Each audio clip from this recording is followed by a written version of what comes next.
데일 카네기 인간관계론 제3장 상대방을 설득하는 12가지 방법 1. 논쟁으로는 결코 이길 수 없다.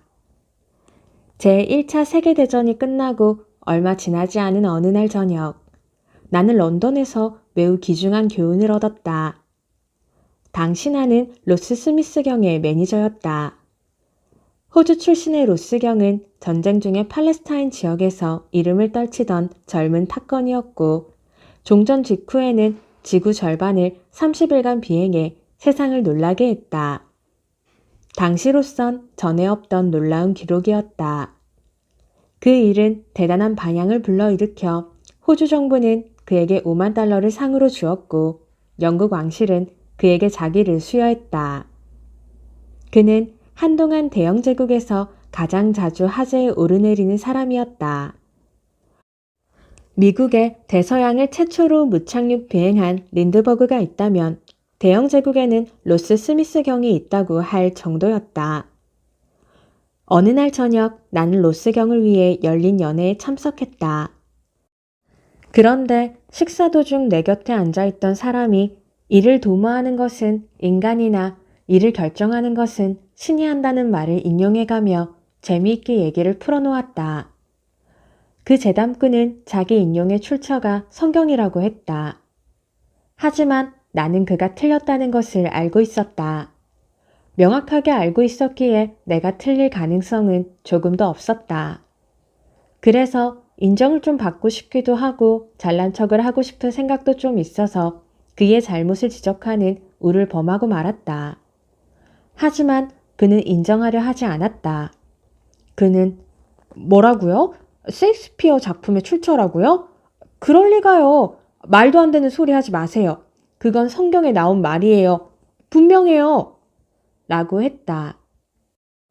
재담꾼은 내 왼쪽 자리에 앉아 있었고 오른쪽 자리에는 내 오랜 친구이자 셰익스피어 전공자인 프랭크 가몬드가 앉아 있었다. 그래서 재담꾼과 나는 가몬드에게 판단을 내려달라고 청했다. 그러자 가몬드가 듣고 있다가 탁자 밑으로 내 발을 툭 차고는 이렇게 말했다. 카네기, 자네가 틀렸네. 저분 말씀이 맞네. 그건 성경에 나온 이야기라네. 집으로 오면서 나는 가몬드에게 말했다. 프랭크, 자네도 그 말이 셰익스피어 작품에 나온다는 거 알고 있었지? 물론이지. 그가 대답했다. 햄릿 5장 2막에 나오는 말이지. 그런데 말이야 이 친구야. 우리는 로스경을 축하하기 위해 모인 손님들이잖아. 그 사람 틀린 거 확인해 무엇에 쓰겠나. 그러면 그 사람이 자네를 좋아할 것 같나? 그 사람 체면 상하지 않게 놔두면 좀 어때서. 자네에게 맞나 틀리나 물어본 것도 아니고 말이야. 그 사람은 그걸 원하지 않는다네.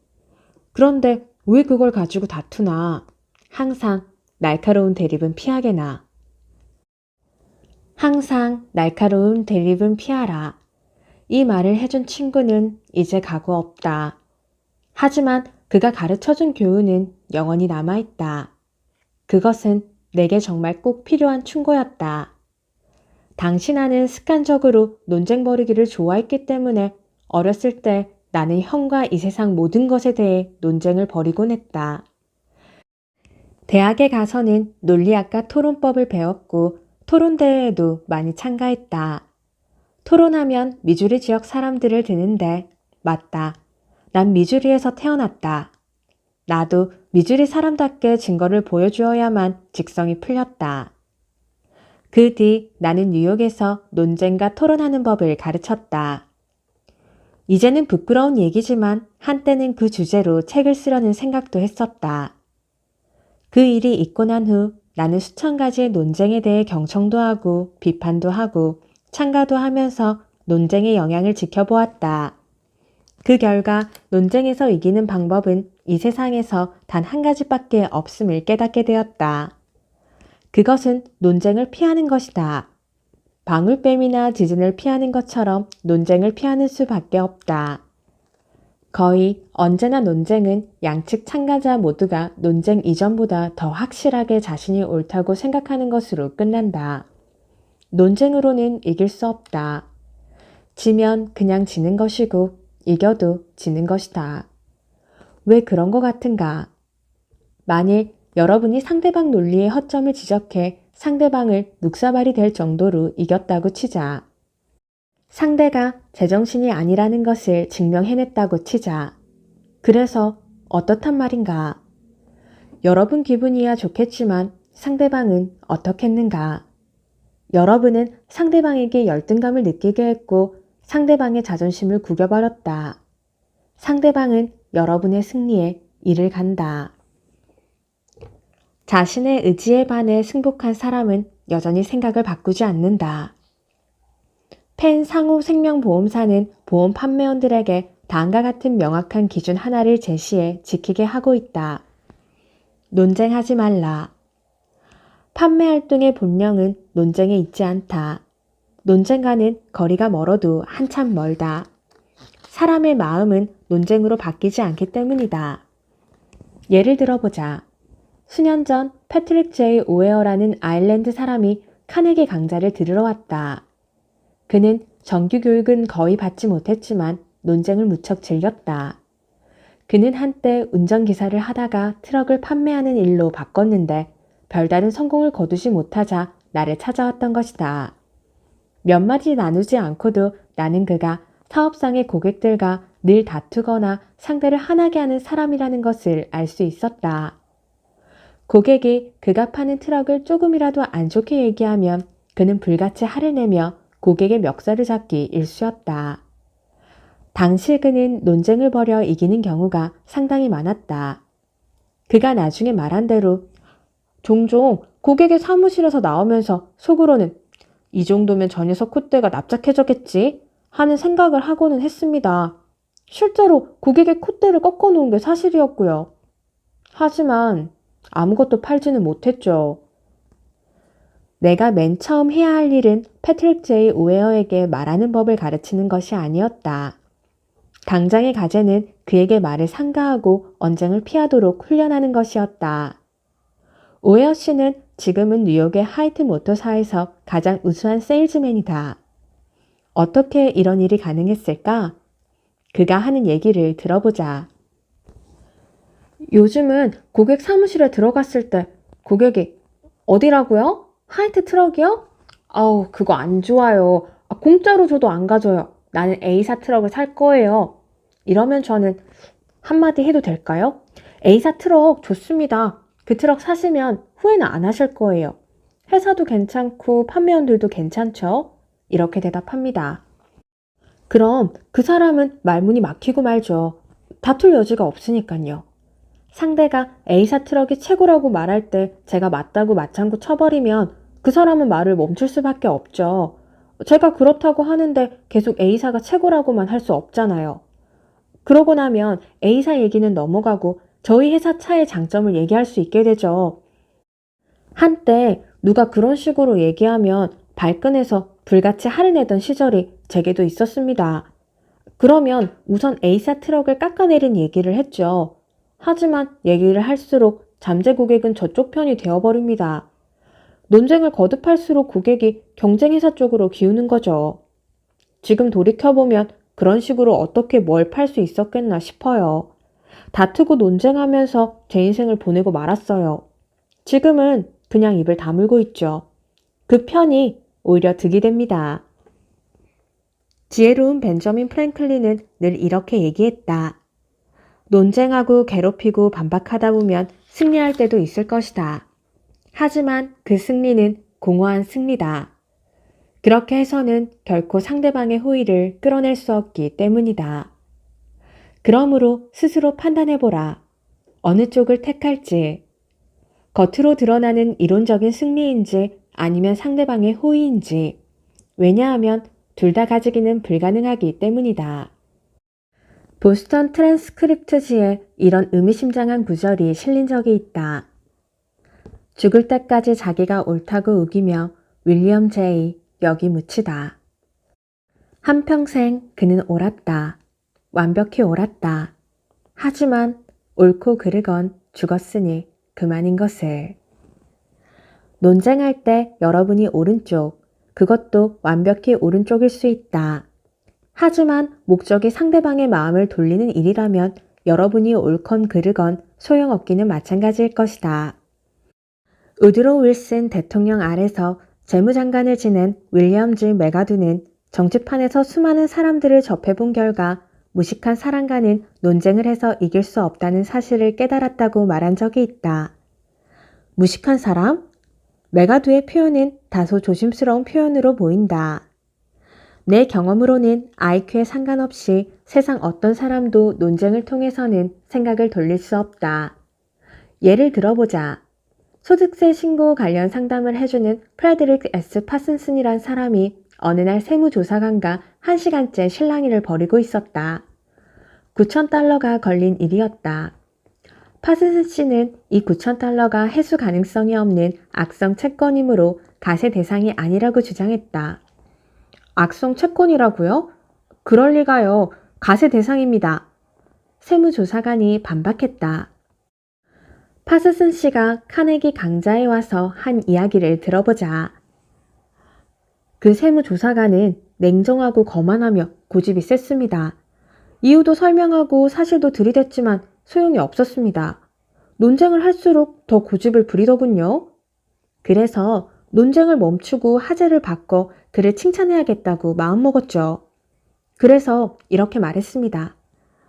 당신이 내려야 하는 진짜 중요하고 어려운 결정들에 비하면 이런 건 사소한 문제일 것이라고 생각합니다. 나도 조세에 관해 공부를 했는데 그저 책을 보고 지식을 얻는 정도였죠. 당신은 최일선에서 지식을 얻고 있는데 말입니다. 가끔씩 나도 그런 일을 했으면 하고 생각할 때가 있습니다. 그러면 정말 많이 배울 텐데 말입니다.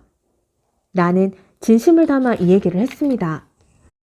그러자 조사관도 등을 의자에 기대어 편히 앉더니 교묘한 부정신고를 적발한 일 등 자신의 업무에 관한 얘기를 오랫동안 들려주었습니다. 말투도 조금씩 친근해졌습니다. 결국은 아이들 이야기까지 나오게 되었습니다. 헤어질 때 그는 제 건을 좀 더 살펴보고 며칠 뒤에 결론을 내리겠다고 하더군요. 3일 후에 그는 제 사무실에 들러서 세금 환급 문제를 신고한 그대로 인정하기로 결정했다고 알려주었습니다. 이 세무조사관 이야기는 사람들이 가장 흔히 갖고 있는 약점을 보여주고 있다. 그는 인정받고 있다고 느끼고 싶었다.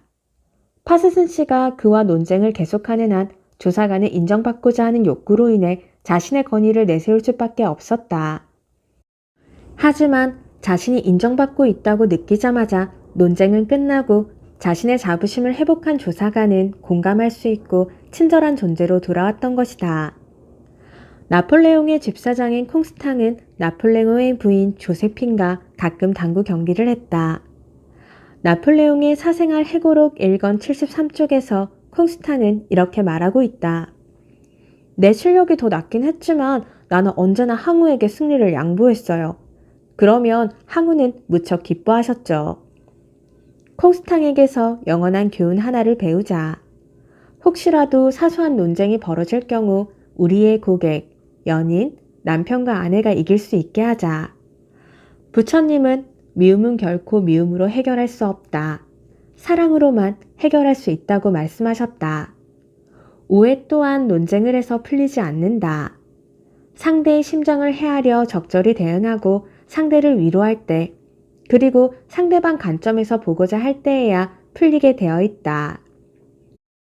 링컨은 언젠가 동료들과 격렬한 토론을 벌이기 좋아하는 젊은 장교를 꾸짖으며 이렇게 말했다.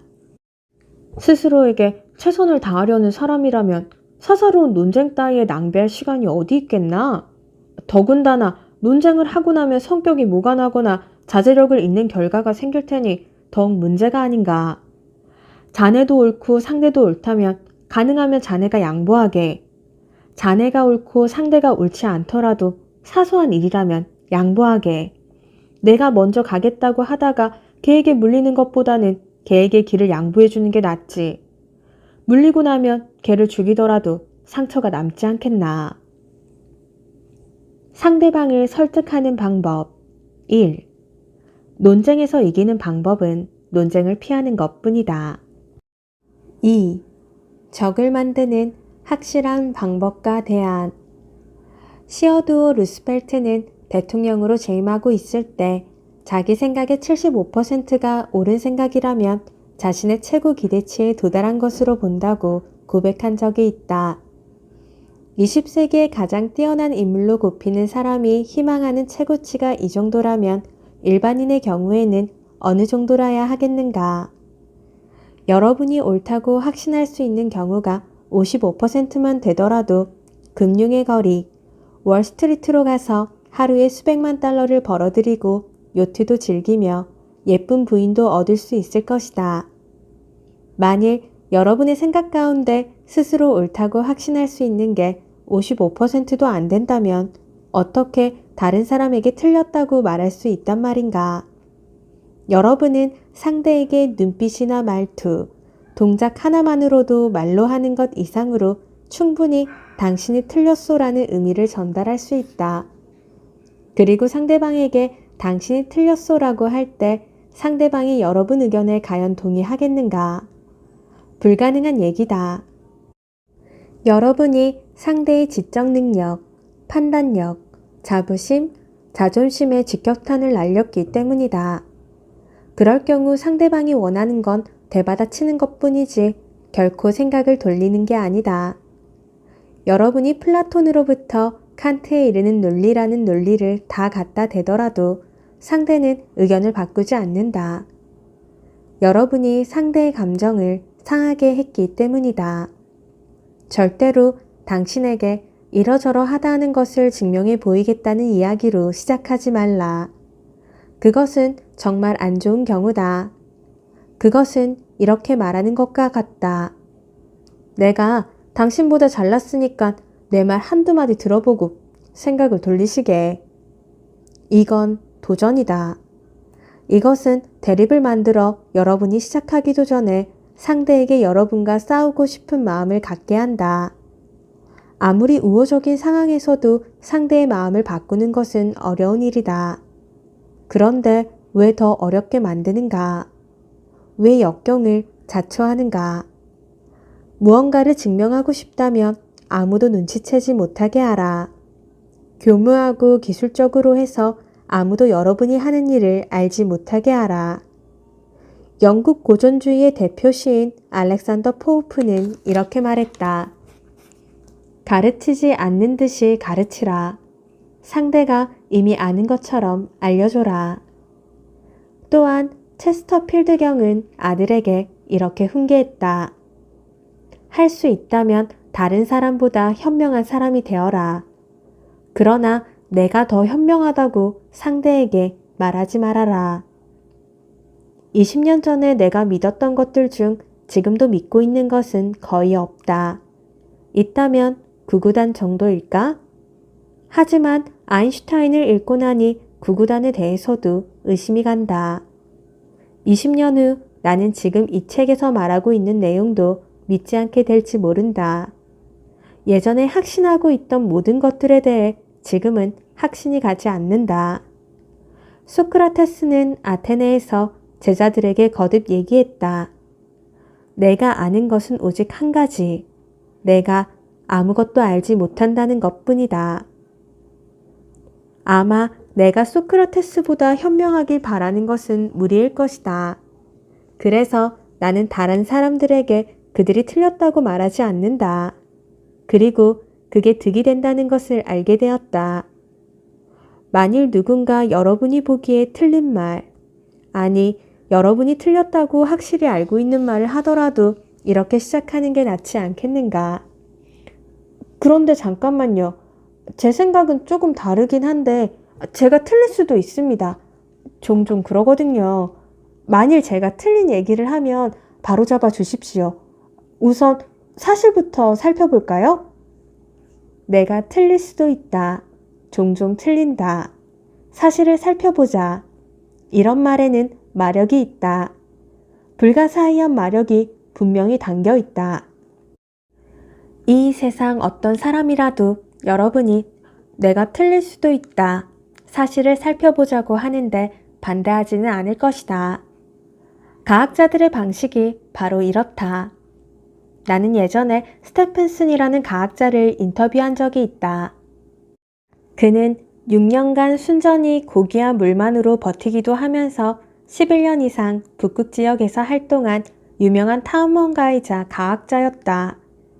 그는 자신이 진행하고 있는 실험에 대해 내게 설명해 주었고 나는 그에게 그걸로 무엇을 증명하고자 하느냐고 물었다. 그때 그가 한 대답을 나는 결코 잊지 못할 것이다. 그는 이렇게 말했다. 과학자는 결코 무언가를 증명하려고 하지 않습니다. 다만 사실을 드러내려고 할 뿐이죠. 여러분도 과학적인 사고를 하고 싶지 않은가? 아무도 막지 않는다. 다만 여러분 스스로 막고 있을 뿐이다. 여러분이 틀릴 수도 있다는 점을 인정하면 말썽이 생기는 것을 막아줄 것이다. 그러면 모든 논쟁이 그칠 것이고 상대도 여러분만큼 공정하고 대범해지기 위해 노력하게 될 것이다. 상대 역시 자신이 틀릴 수도 있다는 점을 인정하게 될 것이다. 만일 여러분이 상대가 확실히 틀렸다는 것을 알고서 무뚝뚝하게 상대에게 틀렸다고 하면 어떤 일이 일어나겠는가? 구체적인 사례를 들어 살펴보자. 뉴욕의 젊은 변호사 S씨는 최근 미국 연방대법원에서 매우 중요한 사건의 변론을 맡고 있었다. 상당한 돈과 법률상의 쟁점이 걸린 중요한 사건이었다. 논쟁이 한창이었는데 대법원 판사가 그에게 이렇게 물었다. 회사법의 법정기한이 6년이죠? S씨는 멈춰서서 판사를 쳐다보다가 이렇게 무뚝뚝하게 대답했다. 판사님, 회사법에는 법정기한이란 게 없습니다. 카네기 강좌에 온 S씨는 당시 상황을 이렇게 설명했다. 갑자기 법정이 조용해지면서 실내 온도가 0도까지 내려가는 것 같더군요. 제가 맞고 판사는 틀렸기 때문에 그렇게 얘기했던 거죠. 그런데 그를 제게 호의적으로 만들었겠습니까? 아닙니다. 나는 아직도 내가 법률적으로 옳았다고 생각합니다. 그 어느 때보다도 변론도 더 잘했고요. 하지만 상대방을 설득할 수가 없었습니다. 학식도 많고 이름도 있는 사람에게 당신이 틀렸소 하고 말하는 돌이킬 수 없는 실수를 저질렀기 때문입니다. 논리적인 사람은 거의 없다. 대부분의 사람들은 선입견과 편향된 생각을 갖고 있다. 미리 갖고 있던 관념, 질투, 의심, 공포, 시기, 자부심 등이 대다수의 사람들의 눈을 가리고 있다. 그리고 대다수 사람들은 자신의 종교나 머리 모양, 아니면 공산주의나 좋아하는 연예인에 대한 생각을 바꾸려 하지 않는다. 그러므로 만일 다른 사람에게 틀렸소라고 얘기하고 싶은 마음이 들면 매일 아침 식전에 무릎을 꿇고 경건한 마음으로 아래 구절을 읽기 바란다. 제임스 하비 로빈슨 교수의 지혜가 담긴 책 정신의 형성이라는 책에 나오는 구절이다. 우리는 가끔 아무런 저항이나 감정의 동요 없이 생각을 바꾸기도 한다. 하지만 남에게서 틀렸다는 얘기를 들으면 그 지적에 반감을 품고 생각이 더 굳어진다.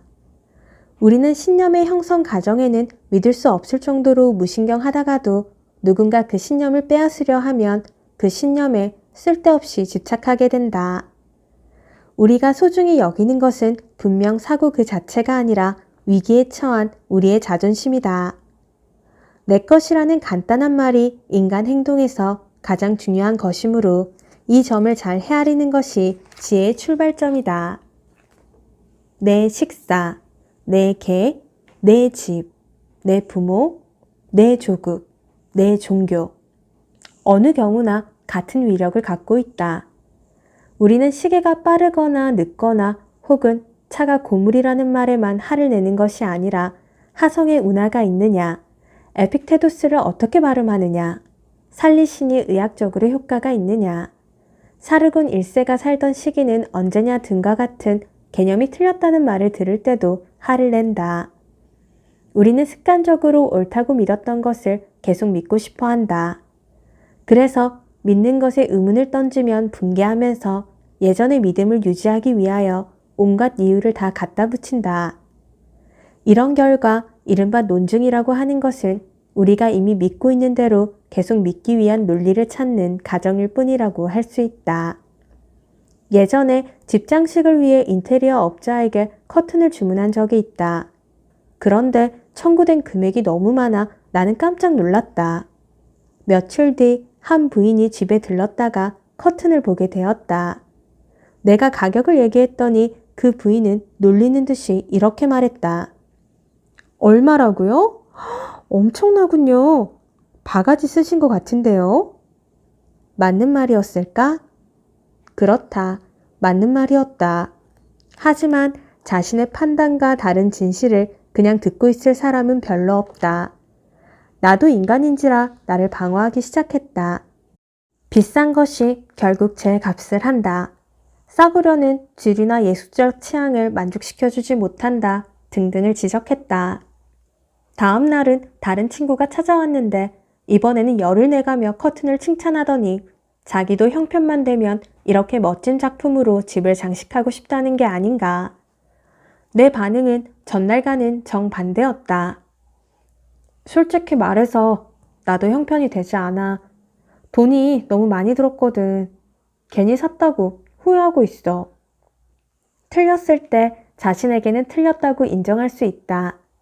남이 지적하더라도 교묘히 은근하게 지적하면 다른 사람에게도 잘못을 인정할 수 있다. 또 자신이 틀렸다는 것을 인정함으로써 때로는 자신의 솔직함과 대범함에 뿌듯한 느낌을 갖기도 한다. 하지만 누군가가 도저히 삼킬 수 없는 딱딱한 사실 덩어리를 입에 들이밀고 삼키라고 말한다면 남북전쟁 때 가장 유명한 편집장이던 호로스 그렐리는 링컨의 정책을 끔찍이 싫어했다. 그는 논쟁과 조롱과 비난을 거듭하면서 링컨을 자기 생각에 동감하도록 바꿀 수 있으리라 기대했다. 그는 신랄한 비판을 몇 달, 몇 년간을 계속했다. 사실 링컨이 부스의 흉탄에 쓰러진 날도 그는 거칠고 신랄한 조롱 어린 공격이 담긴 글로 링컨을 공격했다. 그런데 이런 신랄함으로 링컨이 생각을 바꿔 그릴리에게 동의하게 되었을까? 전혀 그렇지 않다. 조소와 비난으로는 결코 상대의 생각을 바꿀 수 없다. 사람을 다루는 법이나 자기 관리, 인성 개발에 대해 매우 뛰어난 안내서가 필요하다면 벤저민 블랙클린의 자서전을 읽기 바란다. 이 책은 가장 매력적인 전기일 뿐 아니라 미국 문학의 고전이기도 하다. 벤저민 블랙클린은 자서전에서 자신이 어떻게 쓸데없이 토론하는 버릇을 극복하고 미국 역사상 가장 유능하고 상냥하며 외교적인 사람으로 변신했는지에 대해 자세히 얘기한다. 벤저민 프랭클린이 여전히 실수를 거듭하던 젊은 시절 얘기다. 하루는 친구로 지내는 나이든 케이크고도 한 사람이 그를 부르더니 그의 아픈 곳을 콕 찌르는 진실 몇 가지를 지적하며 이렇게 말했다. 벤, 자넨 정말 구제불능이야. 자네 의견은 자네랑 생각이 다른 사람들에게 상처를 주고 있네. 그 상처가 너무 커서 이젠 아무도 자네 의견을 듣고 싶어 하지 않아. 자네 친구들도 자네가 안 보여야 더 마음이 편하다고 할 정도야. 자넨 아는 게 너무너무 많아. 아무도 자네에게 입도 뻥긋 못하고 있지. 사실 말해보려 애써봐도 마음만 불편해지고 힘만 들게 돼. 이제 다들 포기했다네. 자네가 유식하다고 하지만 알면 얼마나 알겠나. 이런 상태로는 자네가 앞으로 지금 알고 있는 것보다 더 많이 알게 될 것 같지는 않네. 이런 통렬한 비판을 받아들이는 태도가 내가 보기에는 벤저민 프랭클린이 가진 가장 뛰어난 장점 중 하나다. 그는 이 말이 진실이라는 것을 깨달을 만큼 그릇이 크고 또 현명했다.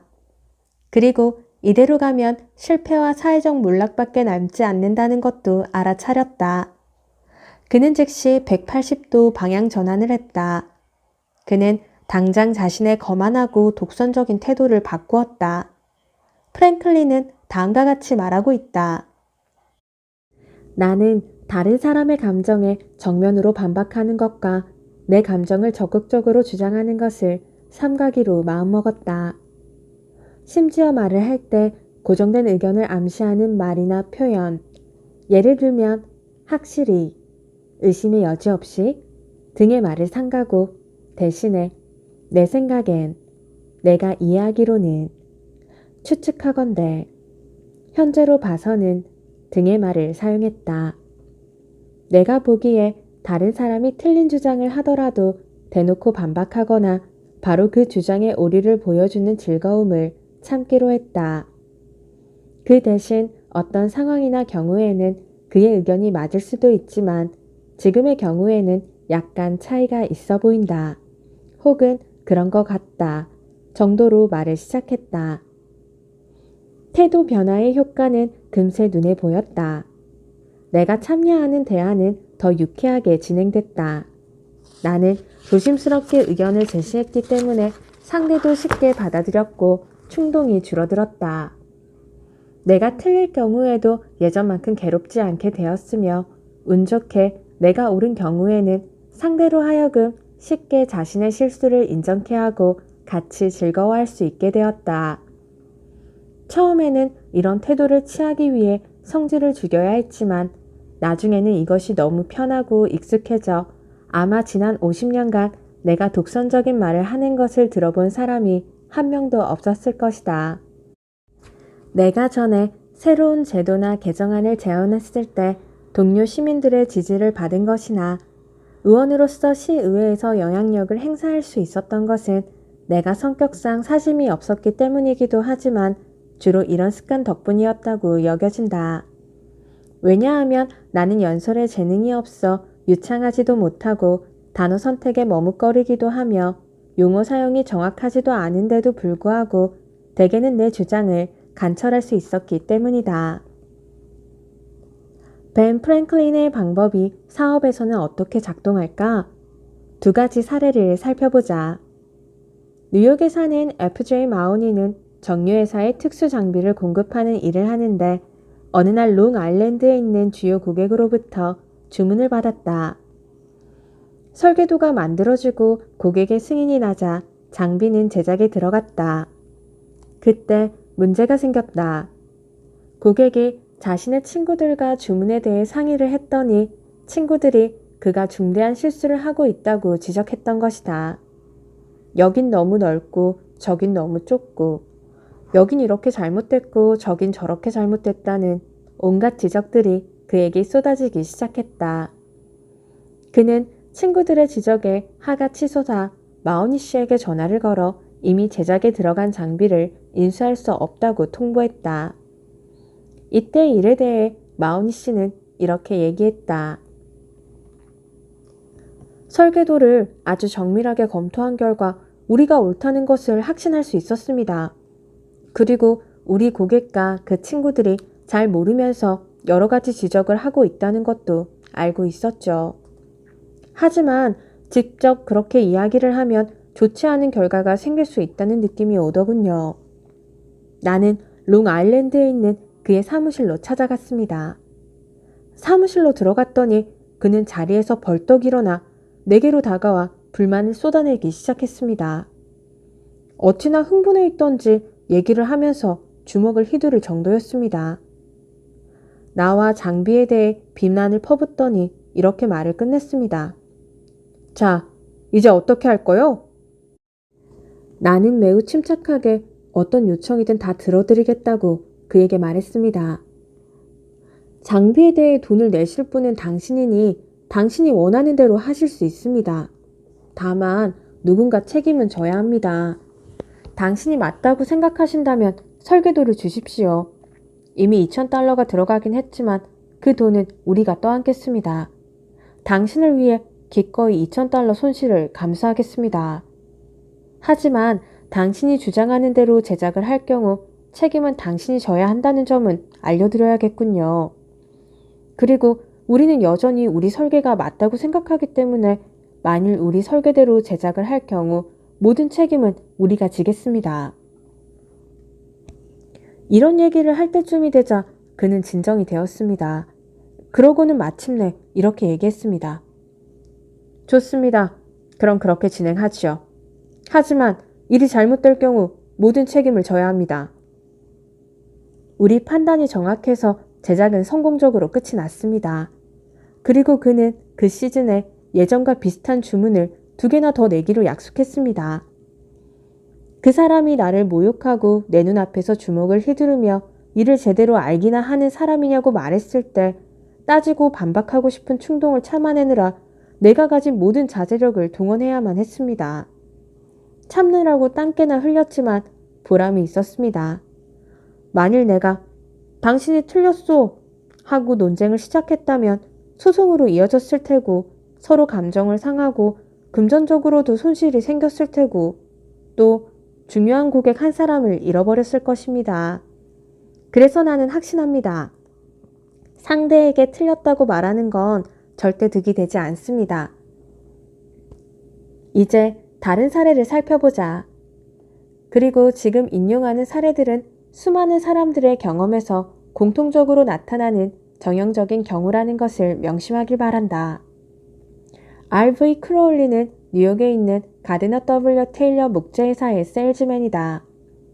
그는 자신이 수년 동안 깐깐한 목재 검사관들을 대상으로 그들의 잘못을 지적하는 논쟁을 벌여왔다고 털어놓았다.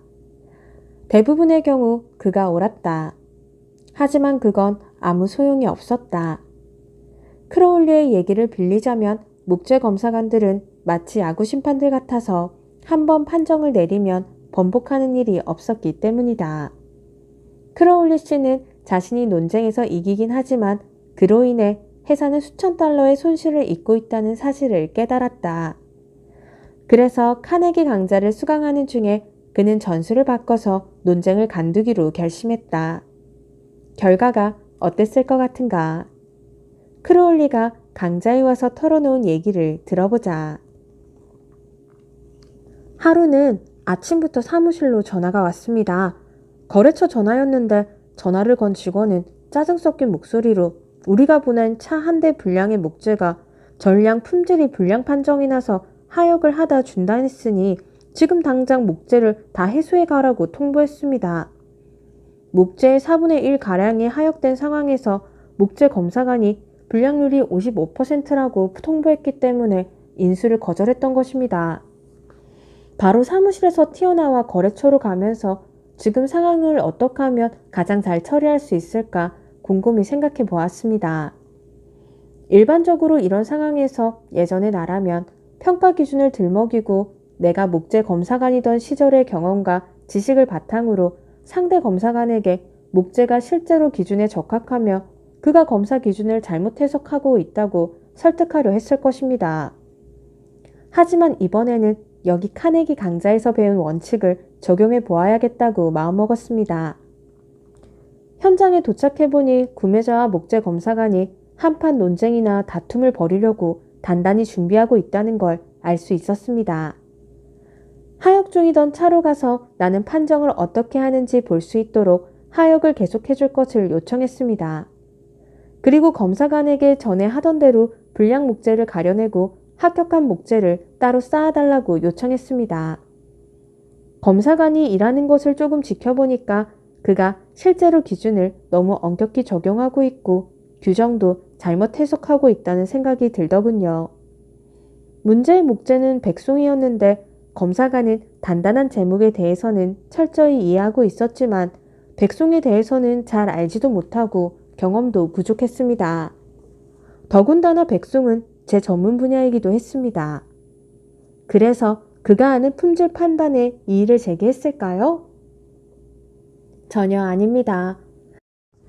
나는 계속 지켜보다가 조금씩 이 목재는 왜 불량 판정을 받았느냐의 식의 질문을 했습니다. 나는 조금도 판정이 잘못되었다는 내색을 하지 않았습니다. 질문하는 유일한 이유는 다음번에 정확하게 요구되는 품질의 목재를 공급하기 위해서라고 강조해 두었습니다. 매우 우호적이고 협조적인 분위기로 질문을 하고 그들의 기준에 적합하지 않은 목재를 가려내는 것은 정당하다고 계속 얘기했더니 검사관의 태도가 누그러지면서 우리 사이에 있던 긴장관계도 눈 녹듯이 사라지더군요. 그러면서 가끔씩 조심스럽게 내가 몇 마디 던지자 검사관도 자신이 불량 판정을 내린 목재가 실제로는 기준에 부합할 수도 있겠다는, 그리고 자신들이 요구하는 기준에 부합하는 목재는 훨씬 비싼 등급의 목재겠구나 하는 생각이 싹 드는 것 같았습니다. 하지만 내가 이 점을 부각시키려고 하고 있다는 것에 대해서는 조금도 눈치채지 못하도록 주의를 기울였습니다. 점차 그의 태도가 전반적으로 변하더군요. 결국 그는 자신이 백송에 대해서는 경험이 없다는 점을 인정하고 하역되는 목재 하나하나에 관해 내 의견을 묻기 시작했습니다. 나는 하나하나 그것에 대해 왜 특정 등급에 해당하는가를 설명했습니다. 하지만 만일 그 목재가 그들이 생각하는 용도에 적당하지 않다면 무조건 인수해달라고 할 생각이 없다는 점을 누누이 강조했습니다. 마침내 그는 자신이 불량 판정을 내릴 때마다 꺼림칙하던 이유를 알게 되었습니다. 더 높은 등급의 목재를 주문했어야 하는데 그러지 못한 자신들의 실수를 깨닫게 되었던 것이죠. 최종적으로 내가 현장을 떠나고 난 후 검사관은 목재를 전부 다시 검사하고는 전체 합격 판정을 내렸습니다. 그리고 대금 전액에 대해 결제를 받았습니다. 상대가 틀렸다고 지적하는 것을 상가는 약간의 기지를 발휘했더니 이 거래에서만으로도 회사는 상당한 금액의 돈을 아낄 수가 있었습니다. 그리고 그와 함께 쌓인 호의는 돈으로 따질 수가 없는 것이죠. 참고로 지금 내가 얘기하고 있는 것은 새로운 진실이 아니다. 이미 20세기 전에 예수는 이렇게 말했다. 너와 다투는 사람과 빨리 화해하라. 다르게 얘기하면 고객과 배우자와 반대자와 논쟁하지 말라는 뜻이다. 상대가 틀렸다고 말하거나 상대의 할을 도우지 말고 약간의 수완을 발휘하라. 기원전 22세기에 이집트를 통치하던 아크토이 왕은 아들에게 몇 가지 현명한 가르침을 내렸다. 4000년 전 어느 날 오후 늙은 아크토이 왕은 술을 마시다 이렇게 얘기했다. 다른 사람의 감정을 상하게 하지 말라. 그러면 네가 바라는 대로 될 것이다. 오늘날에도 꼭 필요한 가르침이 아닐 수 없다. 그러므로 상대를 설득하고 싶다면 다음의 방법을 따르라. 상대를 설득하는 방법 2. 상대의 의견을 존중하라. 상대의 잘못을 지적하지 말라. 3. 잘못했으면 솔직히 인정하라. 내가 사는 곳은 거의 뉴욕시의 정중앙이라 할 수 있다. 하지만 집에서 도보로 1분도 걸리지 않는 곳에 원시림이 넓게 펼쳐져 있어 봄이면 딸기 덤불이 흰 꽃을 피우고 다람쥐는 보금자리에서 어린 다람쥐를 키운다. 길가의 흔한 집고리 망초는 어린아이 키만큼이나 자란다. 사람의 손을 거의 타지 않는 이 지역은 숲공원이라고 부르는데 말 그대로 숲이라고 할 수 있다. 이 숲은 아마도 콜럼버스가 아메리카 대륙을 발견한 이래 거의 모습이 달라지지 않았을 것이라고 생각한다. 나는 종종 렉스를 데리고 이 숲을 산책한다. 렉스는 보스턴 불독에 속하는 자그마한 개인데 사람을 좋아하고 잘 물지도 않는다. 공원에는 사람이 거의 없기 때문에 나는 줄을 묶거나 입마개를 씌우지 않고 렉스를 데리고 다닌다. 하루는 공원에서 기마 경찰을 만났는데 거들먹거리고 싶어 안달이 난 모양이었다. 묶지도 않고 입마개도 없이 공원에서 개를 저렇게 뛰어다니게 하면 어떻게 합니까? 법 위반이신 거 모르십니까? 그가 나를 질책했다. 물론 알고 있습니다만 여기서 저 개가 별다른 해를 끼칠 일이 없을 거라고 생각했어요. 내가 부드럽게 대답했다. 그렇게 생각하셨다고요? 그렇게 생각하셨다니요. 법은 선생의 생각과는 아무런 상관이 없습니다. 저 개는 다람쥐를 죽일 수도 있고 아이를 물 수도 있습니다. 아무튼 이번 한 번은 봐드리겠습니다. 하지만 다음번에 다시 묶지 않거나 입마개 없이 개를 데리고 여기에 오시면 법대로 하겠습니다. 나는 그렇게 하겠다고 순순히 약속했다. 그리고 서너 번은 약속을 지켰다. 하지만 렉스도 나도 입마개 하는 것을 좋아하지 않았다. 그래서 몰래 그냥 나가보기로 했다. 한동안은 아무 일 없었다. 하지만 그러다가 결국은 다시 들키고 말았다. 어느 날 오후 렉스와 언덕 위까지 달리기 시합을 했는데 실망스럽게도 갑자기 그 경찰관이 밤새 말을 타고 있는 게 눈에 들어왔다. 렉스는 그 경찰관을 향해 앞쪽으로 달려가고 있었다. 나는 도저히 피할 방법이 없다는 것을 한눈에 알 수 있었다. 그래서 경찰관이 말을 꺼낼 때까지 기다리지 않고 선수를 쳐서 이렇게 말했다. 경찰관님, 저를 현행범으로 잡으셨군요. 죄를 인정합니다. 알리바이도 없고 변명거리도 없습니다. 지난주에 다시 입마개를 채우지 않고 개를 데리고 나오면 벌금을 물리겠다고 하셨는데 결국 이렇게 됐군요. 하기야, 주위에 아무도 없을 때라면 저렇게 작은 개는 뛰어놀게 하고 싶은 유혹이 들긴 하겠군요. 경찰관이 부드럽게 응답했다. 당연히 그런 유혹이 들지요. 하지만 그건 법 위반입니다. 글쎄요. 저렇게 작은 개라면 사람에게 위협이 될 것 같진 않은데요. 경찰관이 반박했다. 그렇죠. 하지만 다람쥐를 죽일지도 모르니까요. 내가 말했다. 그러자 경찰관은 이렇게 말했다. 선생이 너무 심하게 생각하는 것 같군요. 이렇게 하시죠. 제 눈에 띄지 않는 저 언덕 너머에서 개를 뛰어놀게 하십시오. 그러면 문제 삼지 않겠습니다.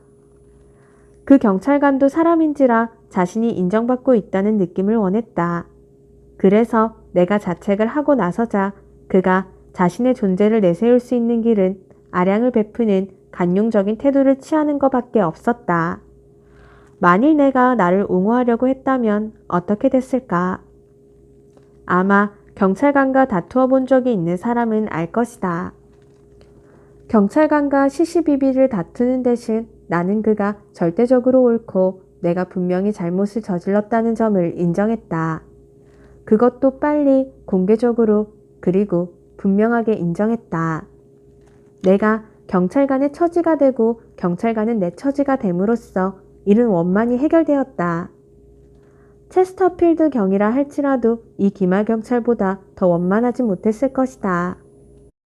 더구나 바로 일주일 전만 해도 내게 법대로 하겠다고 위협하던 그 경찰관이 아니던가. 어차피 나를 비판할 상황이라면 다른 사람이 뭐라 하기 전에 내가 나서서 비판하는 게 더 낫지 않겠는가. 다른 사람의 입에서 나오는 비난보다는 내 입에서 나오는 자기 비판이 훨씬 더 듣기 편하지 않겠는가. 상대가 생각하는, 상대가 말하고 싶은, 상대가 말하려 하는 나에 대한 비난의 소리를 상대가 입을 열기 전에 여러분이 스스로 말해버려라. 먼저 선수를 쳐서 상대가 할 얘기를 해버려라. 이리 되면 상대가 간대하고 너그러운 태도로 여러분의 실수를 사소한 것으로 만들 가능성이 무척 높아진다. 마치 조금 전에 기말 경찰이 나와 렉스에게 그랬던 것처럼 말이다. 상업 미술가인 페르난딘드 이 워렌은 까다롭고 비판적인 작품 구매자의 호의를 끌어내는데 이 방법을 사용했다. 워렌 씨가 들려주는 자신의 얘기를 들어보자. 광고와 인쇄용 그림을 그릴 때는 정밀하고 정확하게 만드는 것이 중요합니다. 가끔 미술 편집자들이 자기가 부탁한 것을 즉시 제작해달라고 요구할 경우가 있습니다. 이런 경우에는 약간의 실수가 있게 마련이죠.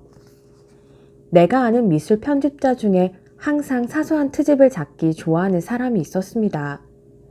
나는 종종 기분이 나빠져서 그의 사무실을 나오곤 했는데 그건 비판을 받아서가 아니라 그가 잘못을 지적하는 방식 때문이었습니다. 얼마 전에 그 편집자에게 작품을 하나 급히 제작해 보냈는데 그가 전화를 해서는 당장 달려오라고 하더군요. 뭔가 잘못되었다는 겁니다. 도착해보니 내가 염려하던, 두려워하던 바로 그대로이더군요. 그는 비판할 거리가 생겼다며 의기양양해 있었습니다. 그는 신나게 이건 왜 이랬느냐, 저건 왜 그랬느냐 하면서 따졌습니다. 언뜻 지금이 내가 배운 자기 비판의 기술을 적용해 볼 때라는 생각이 들었습니다. 그래서 이렇게 얘기했습니다. 당신이 말이 사실이라면 제가 잘못한 것이니 제 실수에 대해 변명할 여지가 전혀 없군요. 같이 일한 지도 오래돼서 이제 좋은 그림을 드릴만 한데도 이 정도밖에 못하다니 정말 면목이 없습니다. 이 말을 하자마자 그는 바로 나를 옹호해 주었습니다. 맞는 말씀입니다만 그래도 이게 그렇게 중대한 실수는 아니고. 나는 그의 말을 맞고 이렇게 얘기했습니다. 어떤 실수건 나중에 큰 손실을 입힐 수도 있고 또 사람을 짜증나게 합니다. 그가 말참견을 하려고 했지만 나는 그러도록 놔두지 않았습니다. 나는 굉장한 시간을 보내고 있었기 때문입니다. 생애 처음으로 나 자신을 비판하고 있었고 나는 그게 좋았습니다. 나는 계속해서 이렇게 얘기했습니다. 좀 더 주의를 기울여야 했습니다. 당신은 제게 일도 많이 주시고 계시니 최고로 해드리는 게 당연합니다. 그러니 이 그림은 완전히 다시 그려드리겠습니다. 아니요, 아닙니다. 그가 반대하더군요. 그런 수고를 끼칠 수야 없지요. 그러더니 그는 내 그림을 칭찬하면서 그가 원하는 건 단지 약간의 수정일 뿐이고 이런 사소한 실수로 회사에 큰 손실이 일어나지 않는다고 내게 확신시켜 주었습니다. 결국 약간의 세부 손질이 필요할 뿐 걱정할 만한 것은 아니라는 말이었습니다. 내가 너무 진지하게 스스로를 비판했기 때문인지 그는 싸울 마음이 싹 달아나 버린 것 같았습니다. 그는 이제 그만하고 점심이나 같이 먹자고 하더군요. 그러고는 헤어지기 전에 수표 한 장과 새로운 일감을 내게 안겨주었습니다. 어떤 바보라도 실수에 대해 변명할 줄 안다. 그리고 바보들이 대개 변명을 한다. 그러나 자신의 잘못을 인정하는 사람은 다른 사람에 비해 돋보이게 되고 스스로 생각할 때도 왠지 고결한 것 같은 생각이 들어 마음이 흐뭇하게 된다. 역사 속에서 로버트 E. 리 장군에 관한 미담을 예로 들어보자. 게티즈버그 전투에서 피켓 장군의 돌격 작전이 실패했을 때 리 장군이 그 책임을 전적으로 자신에게 있다고 비판하고 나선 이야기다. 피켓의 돌격은 서구 역사상 가장 화려하고 멋진 공격이었음에 틀림없다. 피켓 장군 자체가 멋진 사람이었다. 길게 늘어뜨려 묶은 젓갈색 머리는 어깨에 닿을 정도였고 나폴레옹이 이탈리아 원정에 갔을 때 했던 것처럼 그도 전장에서 거의 매일 열렬한 사랑의 편지를 썼다. 비극적인 7월의 어느 오후, 그가 모자를 멋지게 오른쪽으로 약간 비껴 쓰고 북군 전선을 향해 가볍게 말을 달리면서 진격을 시작하자 그의 충성스러운 부대는 한호성을 울렸다. 부대는 함성을 울리며 그를 따라 돌격하기 시작했다. 옆으로 길게 늘어선 군인들의 물결이 끝도 없이 밀고 나갔다. 깃발이 날리고 총검은 햇살에 번쩍거렸다. 정말 멋지고 숨막히는 광경이었다. 용감하다! 장관이야! 난군을 노려보고 있던 북군 병사들 사이로 감탄의 말이 흘러나왔다. 피켓의 부대는 가수원을 지나고 옥수수밭을 지나며 목장을 가로지르고 계곡을 건너 별다른 어려움 없이 물밀듯이 밀고 나갔다. 진격하는 동안 계속 북군의 대포가 대열에 커다란 구멍을 내고 있었지만 그들은 조금도 굴하지 않고 이를 악물고 진격을 계속했다. 그런데 묘지능선 석벽 뒤에 숨어있던 북군 보병 부대가 갑자기 나타나서 무방비 상태의 피켓 부대에 총알을 퍼붓기 시작했다. 그 능선은 폭발하는 하산처럼 순식간에 하염에 휩싸였으며 대학살의 현장이 되고 말았다. 피켓 연대는 한 명을 제외한 모든 지휘관과 부대 인원 5,000명 중 5분의 4가 단 몇 분 사이에 모두 죽고 말았다. 아미스테드 장군이 살아남은 병사들을 이끌고 최종 돌격에 나섰다. 그는 힘차게 달려 석벽을 뛰어넘고는 장건 끝에 걸어든 자신의 모자를 휘두르며 소리쳤다. 전원 착검! 돌격 앞으로! 그들은 돌격했다. 석벽을 뛰어넘어 총검으로 베고 개머리판으로 치는 치열한 육박전 끝에 마침내 묘지 능선의 남쪽 꼭지점이라 불리는 곳에 남군의 깃발을 꽂았다. 하지만 승리는 잠깐에 불과했다. 잠깐이긴 했지만 이 순간은 남부 연방 사상 최고의 순간으로 기록되고 있다. 피켓의 돌격은 화려하고 영웅적이지만 종말의 시작에 불과했다. 리 장군은 실패했다. 북군 방어선을 무너뜨릴 수 없었다. 리 장군은 그것을 알고 있었다. 남부군에게는 뼈아픈 패배가 아닐 수 없었다. 너무 큰 슬픔과 충격을 겪은 리 장군은 남부 연방 대통령이던 제퍼슨 데이비스에게 편지를 보내 사의를 표명하고 더 젊고 유능한 장군을 사령관으로 임명해달라고 요청했다. 리 장군이 피켓의 돌격이 참혹한 실패로 끝난 책임을 남에게 돌리고자 했다면 책임져야 할 사람을 수도 없이 찾을 수 있었을 것이다. 연대 지휘관 중 일부는 그의 명령대로 움직이지 않았고 기마부대가 너무 늦게 도착하는 바람에 보병부대는 공격을 제대로 지원받을 수 없었다. 여기서는 이게 잘못되었고 저기서는 저게 잘못되었다. 하지만 고결한 인품의 리 장군은 책임을 남에게 돌리지 않았다. 남군 병사들이 전투에서 패하고 피를 흘리며 공격 개시선으로 돌아오자 리 장군은 혼자 말을 몰고 병사들 앞으로 나가서 거의 장엄하다고 해야 할 정도로 자기 비판을 했다. 모든 책임은 내게 있다. 이 전투에서 패배한 사람은 나 혼자뿐이다. 역사상 이렇게 패전의 책임을 인정할 정도의 용기와 인품을 가진 장군은 거의 없었다. 앨버트 하버드는 미국 역사상 가장 창의적인 작가였는데 그의 글은 너무 신랄하여 격렬한 거부 반응이 일으킬 때도 종종 있었다. 하지만 허버드는 사람들을 대하는 기술이 워낙 뛰어나서 적이었던 사람도 친구가 되는 일이 태반이었다. 예를 들면 허버드가 쓴 글에 화가 난 어떤 독자가 그에게 편지를 보내 글에 이러저러한 점이 마음에 안 든다며 그에게 온갖 비난을 퍼부은 적이 있다. 앨버트 허버드는 이런 답장을 써서 보냈다. 그 점에 대해 다시 생각해보니 저 자신도 전적으로 동감하지는 못할 것 같습니다. 어제 쓴 글 전부가 오늘 내 마음에 들라는 법은 없습니다. 당신이 그 주제에 어떻게 생각하는지 알게 되어 기쁩니다. 언제 근처에 오실 일이 있으면 들러주십시오. 둘이 함께 이 주제를 끝까지 파헤쳐 볼 수 있을 것 같군요. 멀리서 박수를 보내며 이만 마칩니다. 이렇게 얘기하는데 여러분이라면 어떤 말을 더 할 수 있겠는가? 우리가 옳을 경우에는 은근하고 교묘하게 상대가 내게 동의하려고 만들려고 노력하자. 만일 우리가 틀린 경우에는 우리의 실수를 빨리 그리고 분명하게 인정하자. 이렇게 하면 놀라운 결과가 생길 뿐만 아니라 믿지 못할지도 모르지만 난처한 상황에서도 자신을 옹호하려 애쓰는 것보다 훨씬 재미있다. 오래된 속담에 이런 말이 있다. 싸워서는 절대 충분히 얻지 못하나 양보하면 기대한 것 이상을 얻는다. 그러므로 상대를 설득하고 싶다면 다음과 같이 해보라. 상대방을 설득하는 방법 3. 잘못을 했을 경우에는 빨리 분명하게 잘못을 인정하라.